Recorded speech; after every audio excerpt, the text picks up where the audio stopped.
তো হাদি আমার একদিন ফোন দিল, ভাই দিনকে দিন টাফ হয়ে যাচ্ছে, বাংলাদেশে আমরা মুসলমানরা, আমাদের মতো মুসলমানরা এখন সব থেকে বড় সংখ্যালঘু। তো আমি তখন ওরা বললাম যে তুমি বিদেশ চলে যাও, পড়াশোনা তো টুকটাক আছে, তুমি বিদেশ চলে যাও।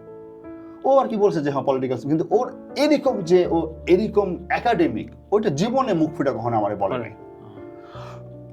তো আমার বললো যে ভাই জীবন অনেকবার সুযোগ আসছে, আমার অনেক, তখন বললো যে আমার অনেক স্টুডেন্ট এখন মানে বিভিন্ন ইউনিভার্সিটির বা বাইরেরই, কিন্তু আমার আসলে ভাই বাংলাদেশ ছাড়া আমি যাইতে পারবো না।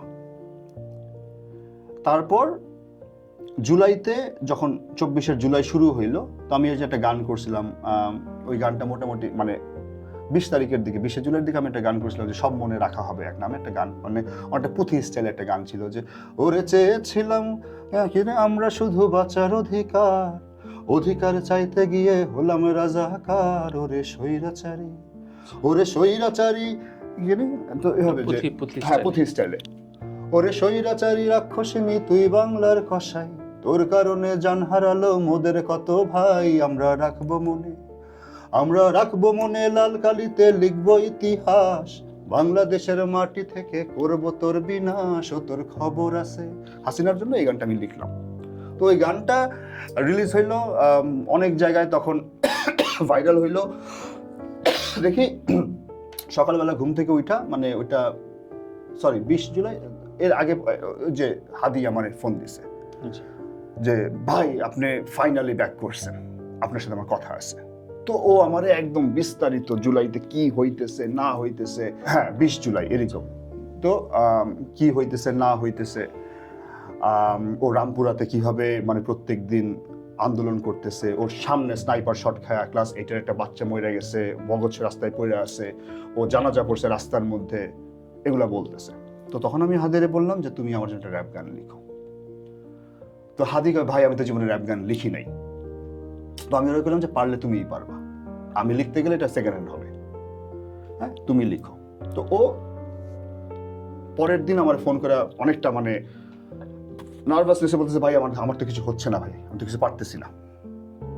তো আমি ওরা বললাম যে শোনো তোমার গান লিখতে হবে না, তুমি আমার যা যা বলতেছো তুমি এটার একটা ইতিহাস লিখো, যেন 50 বছর পরেও মানুষ যদি আমাদের এই কাজটা শোনে তাহলে যেন বুঝতে পারে যে আসলে 50 বছর আগে কি হয়েছিল, এটার গান বানানোর দায়িত্ব আমার। আমি ওদের এতটুকু বললাম। নেক্সট ডেতে আমার লাল জুলাই পাঠাইল, এবং সকালবেলা আমি পড়তেছি আর কাঁদতেছি,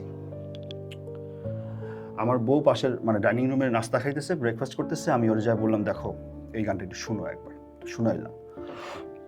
তো আমি ওরা বললাম যে আমার এই বয়সে এই গান গাওয়া কি ঠিক হবে, এত গালাগালি এত কিছু, তো সোসাইটিতে একটা মানে সম্মান আছে, এই গান গাইলে তো মানুষ চিচি করবে, আমাদের এলিটরা সুশীলরা। আমার বউ বললো না এই গান তোমার গাইতে হবে, এই গান গাও, তুমি গাওয়া উচিত, হ্যাঁ এই গান গাওয়া উচিত।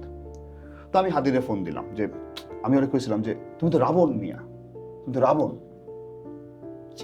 এই গান মানে কি লিখছো তুমি, এটা আমি ওরা প্রচন্ড প্রেস করতে স্যার, ও খালি একটা শুক্রিয়া ভাই শুক্রিয়া ভাই। তারপর আমার বলতেছে ভাইয়া আমি না আরো 2টা লাইন লিখছি কিন্তু আপনার দেওয়ার সাহস হইতেছে না। আমি বললাম কি লাইন লিখছো 2টা? আমারে বলতেছে ভাই আমি লিখছি মরার আগে আমার আর কি দেখাইবা খোদা, কইতে পারো এই ডাইনিটা কোন মুখে। আমি করছো কি, এখন পাঠাও আমারে, এটা গানের পিনাকেল হবে, এটা একদম গানের হাইয়েস্ট পিকে যাবে এই গান, এই লাইনটা।